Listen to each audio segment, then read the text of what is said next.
హరీష్ రావు గారు సబ్జెక్ట్ గురించి మాట్లాడుతుంటే ఆయన మాట్లాడిన సబ్జెక్ట్ పక్కన పెట్టి ఆయన గురించి బాడీ షేమింగ్, ఆయన అత్త గురించి, ఈ మామ గురించి, ఈ బామ్మర్ల గురించి, ఇదేం చిల్లర రాజకీయము?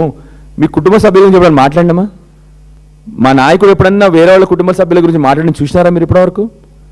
యథా రాజా తదా ప్రజ. మీ నాయకుడు బూతులు మాట్లాడారు కాబట్టి మీరు కూడా బూతులే నేర్చుకున్నారు. అది పద్ధతి కాదు.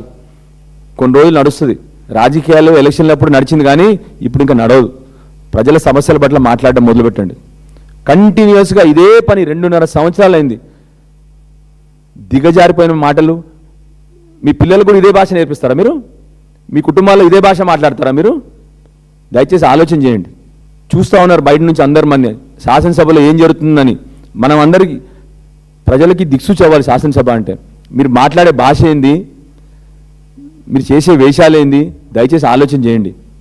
మొన్న క్లియర్గా శాసనసభలో మేము లేవనెత్తింది మైనింగ్లో జరుగుతున్న అక్రమాల గురించి.